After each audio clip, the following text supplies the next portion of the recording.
My name is Caroline. I'm 35 and in my third year of marriage, juggling life as a working mom. I've known my husband since we were kids. We hadn't been in touch for many years since middle school, but we reconnected at a reunion and immediately clicked. Before we knew it, we were dating. Everything went smoothly in our relationship, and we naturally moved on to getting married. Both of us were in our mid-30s when we tied the knot, so we were already talking about having kids soon. Then, I got transferred. And guess what? The new office was near my husband's parents. My husband and his folks were thrilled. "Why don't we live together? It'll be easier when you guys have kids," they said. Now, it's not like I have a bad relationship with my in-laws, but I wanted to maintain some space, so I kindly declined. They seemed pretty disappointed. I felt guilty, but figured it's better for everyone to have some boundaries. My husband agreed, or so I thought. Looking back, that was the starting point for everything. Due to my job transfer, we had to rent a new apartment.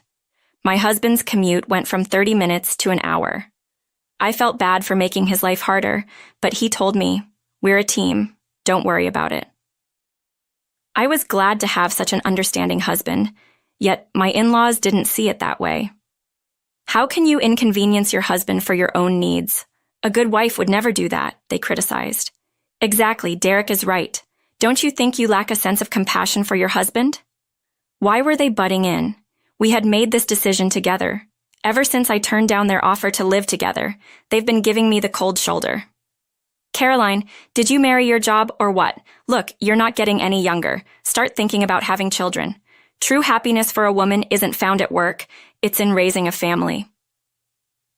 Funny, because before we got married, they were all for me continuing my career, saying things like, "If our son is with a self-sufficient woman, we can rest easy." Can you believe how he's changed just because I said we shouldn't live with his parents? At first, my husband used to stand up for me, but now he's like, "Well, what Dad and Mom are saying makes sense." At this rate, what's even the point of us being married? He's actually started saying things like that, but that's not all. "No, you're too busy to cook? Fine, I'll eat at my parents' house," he says, and heads there more often than not. Sure, I've been working late since the job transfer. I've been doing my best with pre-made meals and takeout, but I guess that's not good enough for him. And then, the second I get home, the calls from my mother-in-law start. "What kind of wife can't even prepare a meal? Are you even aware you're married? You're just a freeloader." "Hold on, I make money too." She ends the conversation with, "From now on, we'll feed him, so do whatever you want." Taking care of your married son's meals, talk about helicopter parents. To begin with, my husband comes home at the same time every day. Shouldn't he be the one making dinner when I'm stuck at work? It's not just my in-laws. I'm also growing frustrated with my husband. Even with all these concerns, I still have one person on my side. "Hey, it's Uncle Caroline, how are you?" "I've been better." "What's wrong? You sound down." The caller was my late mother's real brother. I lost my parents in my 20s, so my uncle has been like a stand-in dad for me. I told my uncle in detail about my job transfer and my struggles with my in-laws. He listened to me intently, and for the first time in a long while, I felt at peace. "My in-laws, huh? That's a real piece of work. You're telling me. It's like they're negating everything about me. Your husband's no better. He should be standing up for you." I know, right? It's just awful. When you're troubled or worried, nothing beats eating something delicious to take your mind off it. Come by sometime and I'll treat you to some good food. And bring your husband too. I'll give him a piece of my mind. My uncle owns a restaurant. When my parents were alive, we often dined at his place. Sounds good. We'll definitely stop by soon. Anytime, Caroline. If you're struggling, call me. All right, thanks, Uncle. Talking to Uncle made me feel so much better. It was a much-needed relief. One weekend, I was catching up on chores I couldn't get to during the week. My husband, meanwhile, was lounging on the sofa, doing nothing. "Hey, can you help out? I'm tired too." "Why? You're the woman. You should do it." What kind of logic is that? My mom never made my dad do chores. That's because she was a homemaker. I work full-time. What? You think you're better than my mom? That's not what I mean. You've become so unpleasant. Ever since he started spending more time with his parents, he's been so hostile towards me. If this continues, our marriage could be at risk. To be a good partner, I decided to adjust my work schedule to come home at a more reasonable time. I figured this would reduce my husband's visits to his parents' house and give us a chance to reevaluate our relationship. I had to admit, I'd been using work as an excuse not to be emotionally available to my husband. From then on, I'd make an effort to come home early, cook dinner, and spend quality time together. Things started to look up. My husband's frequent visits to his parents' house dwindled, and our normal routine seemed to return. Or so I thought. Then came the curveball from his parents. "Hey, Mom ordered steak delivery for tonight. Let's go eat there." "What? I've already prepared dinner." "But they have gone through the trouble of ordering. How could we say no?" "Well, I guess you're right." So my husband and I reluctantly decide to go to my in-laws. Getting cute all of a sudden, doesn't that seem a bit suspicious?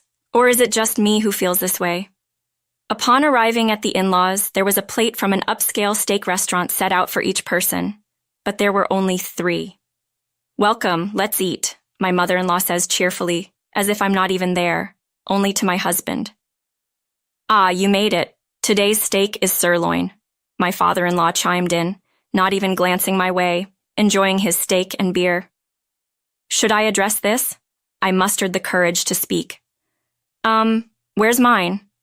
Summoning up the courage, I finally speak out. My mother-in-law offers a creepy smile. "Well, that's odd. I ordered 4 steaks. Something must be wrong." My father-in-law is too engrossed in his meal to even look at me. As for my husband, he takes a bite of a steak, says delicious, then brushes off the issue. Maybe the steakhouse messed up the order. No big deal. Are you kidding me? So I'm the odd one out here? My mother-in-law tells such blatant lies, and my husband and father-in-law pretend not to notice. I'm amazed that adults can act so childishly, but I handle it all with a cool head. All right then, I'll be leaving. No one tries to stop me.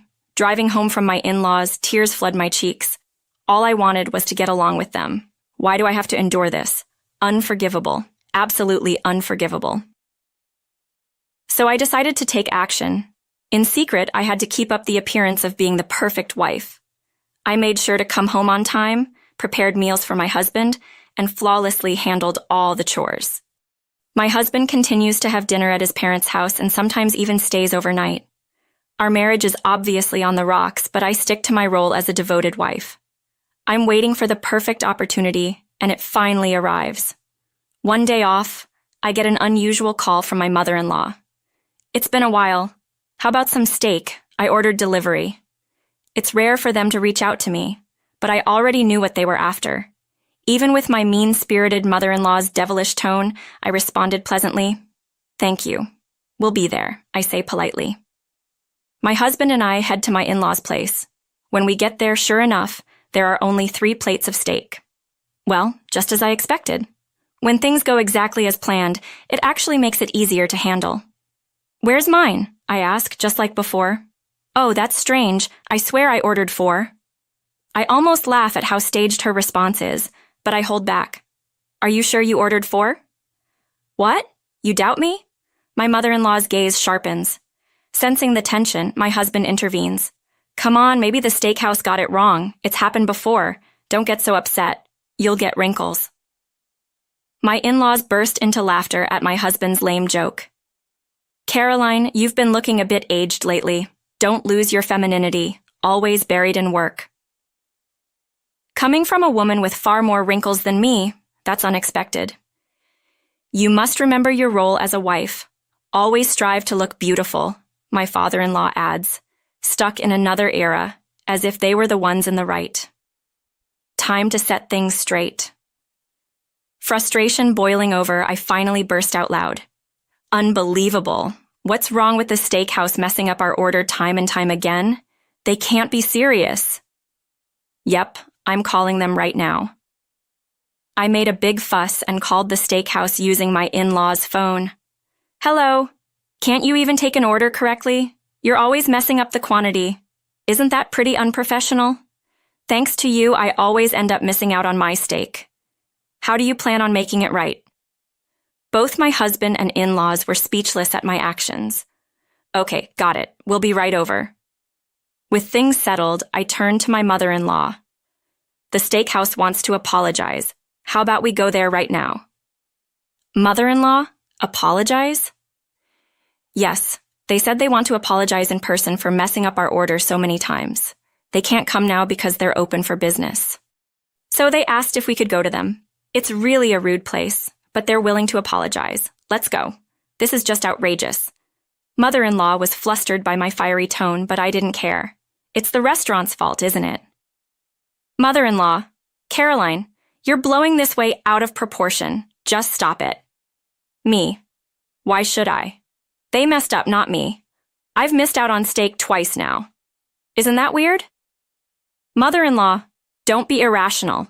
It's embarrassing. Me. What are you talking about? I have a legitimate complaint here. Mother-in-law, you surely wouldn't forget to order my portion, right? Me. Yes, of course. Then let's go get that apology, shall we? I pulled my visibly shaking mother-in-law and we headed towards the restaurant. My father-in-law and husband also followed, sensing that this was no small matter. Time for a little payback. As we entered, a few customers were inside, and a man who appeared to be the master was grilling steaks behind the counter. Me. I was the one who called earlier. Upon hearing this, the master came out from behind the counter to face us. Me. I would like an apology for the messed up orders. I prepared the quantity exactly as I was told. In response to the master's words, I feigned utter surprise. The patrons around us started murmuring, but I didn't mind. Everything had gone as planned so far. Time for the grand finale. Me. So, you're saying, mother-in-law, that you didn't even order food for me? Your daughter-in-law? Why would you do that? Is this some sort of spite? Mother-in-law looked visibly rattled by my accusation. She never expected me, the wife, to fire back like this. Mother-in-law. No, that's not it. I genuinely made a mistake. But the waiter said everything was according to the order. I simply miscounted the number of dishes. Me. All right, can we go home now? Mother-in-law. What? Are you confused? 3 with 4? Are you showing signs of dementia? Me. That's way out of line. My father-in-law raised his voice, but I didn't back down. Me. It's not normal to mix up 3 and 4. Just admit you did it to spite me. Everyone makes mistakes, can't you understand that? Mother-in-law. This goes way beyond a simple mistake, given your usual behavior towards me. It's only natural to suspect it was intentional. Mother-in-law, apparently offended by the dementia remark, readily admitted her wrongdoing. Mother-in-law. Yes, fine. I don't like you, so I did it to spite you. Me. I can't believe this. Aren't you ashamed to act like such a child? Didn't you learn in school not to do things that others dislike? This is not something a grown adult, let alone a senior, should be doing. Cornered by my logic, mother-in-law had no retort. Both my husband and father-in-law seemed stunned into silence. And as the icing on the cake, the other customers in the restaurant began to voice their support. Customer. Deliberate spite? Wow. Didn't think that still happened. I can't believe it's them. Better keep my distance from now on. Mother-in-law looked shocked. No wonder why most of the patrons in the restaurant lived in the same neighborhood as my in-laws. No, wait, there's an explanation for too late. Feeling increasingly uncomfortable, the 3 of them hastily left the restaurant. Me. That was awesome. The master patted me on the shoulder. Master. Sorry to drag you into this, uncle. Turns out the steakhouse was actually owned by my uncle. I initially missed the restaurant's name, but later noticed it on a delivery bag. I'm really lucky, I guess, which made plotting this revenge quite easy. Whenever my in-laws invited me for steak, it was usually on the weekend following their pension payment. I had asked for my uncle's help to plan accordingly for this specific day. We even added some improvisational moments from regular customers my uncle knew well. My uncle had appealed. My dear niece is enduring persistent harassment. I could use your help. Thankfully, they were more than willing to play along. Having many of the in-laws' neighbors present really gave our plan a major boost. Me. I wonder what kind of faces they're making right now. The thought alone kept me laughing. Eventually, my husband and I divorced. Despite my efforts to mend our relationship, it was clear he wasn't interested.